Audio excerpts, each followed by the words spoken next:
Hello mga hilason! This is where it all started, in the Magellan's Cross in Cebu City, Philippines.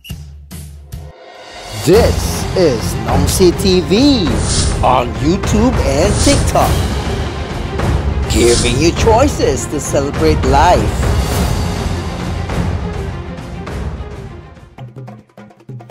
The Sinulog Festival in Cebu is a vibrant and deeply rooted religious celebration honoring the feast of the Santo Niño.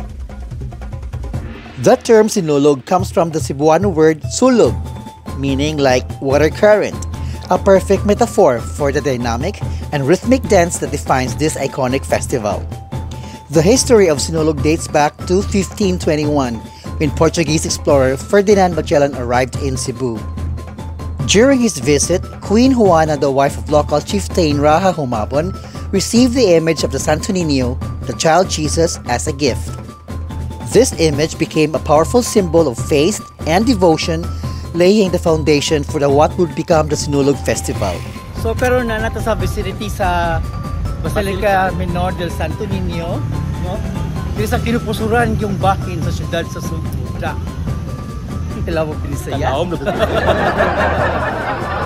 So actually during sa mga masses, no?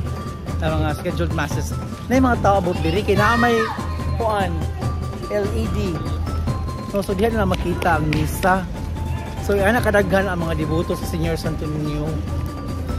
So muna karon kay alas 10 na ba? Alas 10 naman, so mingaw na siya.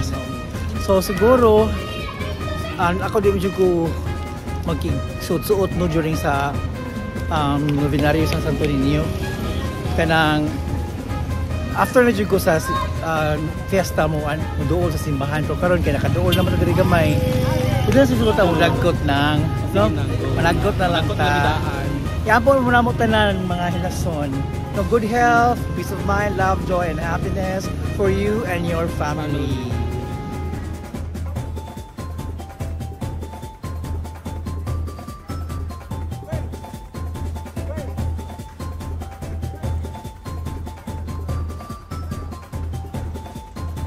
Nasa Cebu, 1821.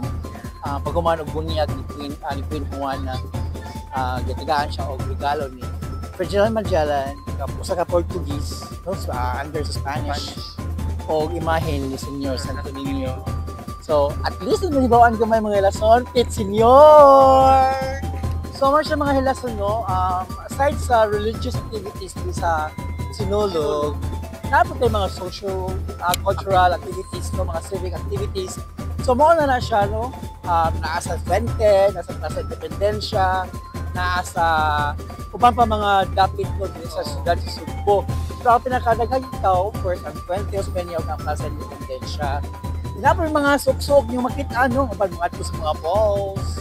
So mo na, no, after sa inyong mga religious activities, pwede na mo mag-appeal sa mga enjoy, no, mag-enjoy sa mga kalingawan, ipangandam sa mga private organizers at sa mga government organizers.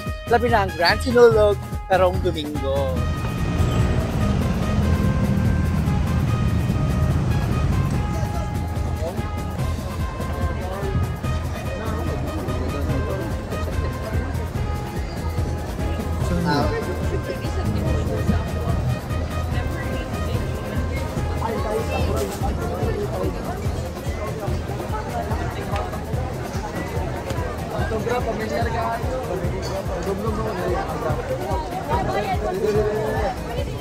Okay, so mga hilason.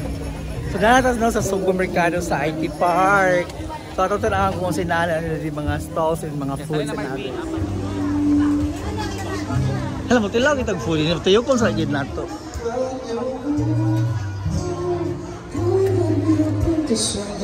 Sugbuwa. Manok Bisaya at iba pa. Steak spot.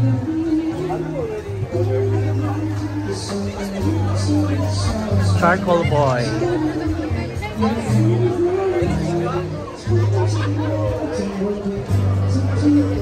piece of paper so you try to play it.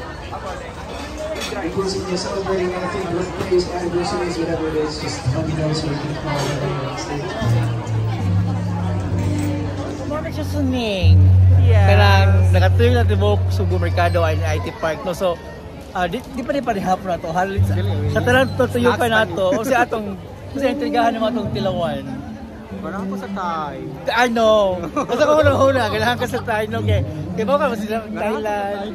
So atin ako sa ma-introduce nimo unsa ang food sa Thailand. Then ako pa ma-introduce nimo. Ako masulti nimo ang difference sa Thailand yung nga food or mga Thailand food nila diri karon. Sige.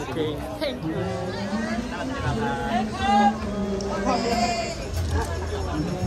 Sawadika. So what's your best seller here?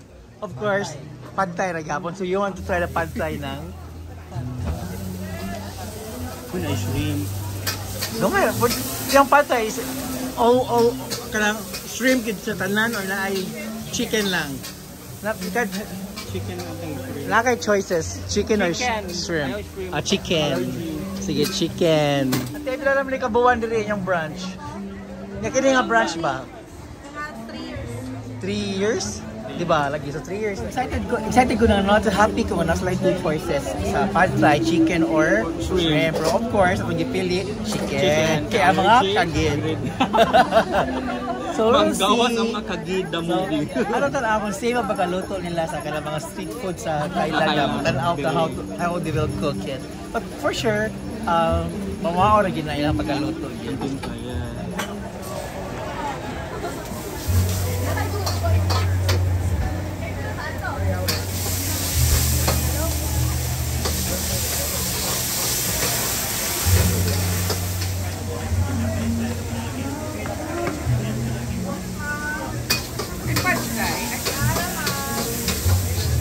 Best Thai restaurant, Age Street Thai.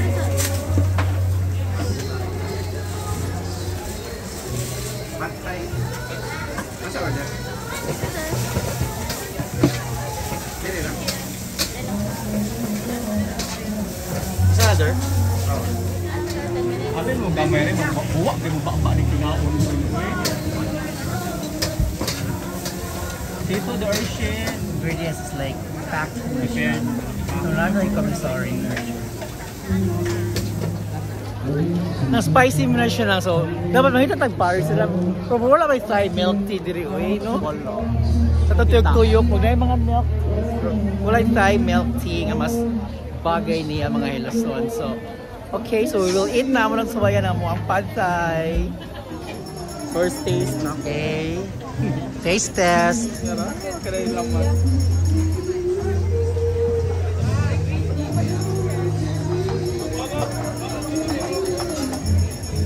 Lamig na. Lamira. Yeah. Okay, so pasara si mo ang taste buds. So far suning, Lamig na siya, hapit ang mahurot. Hindi ba? yeah, it's spicy but First time ko nakaog tayo hindi siya authentic way. Pero siguro dito sa Cebu, syempre nakalamig nga. Pad thai no, but no, it's not. Kaya dapat mag-feel gino ang dahil ang ihang tanginess na flavor, dili siya itong tangy nga made of tamarind ba? Yes. But as we count mga nasun, see you later. Taste test. Cebu authentic Thai food.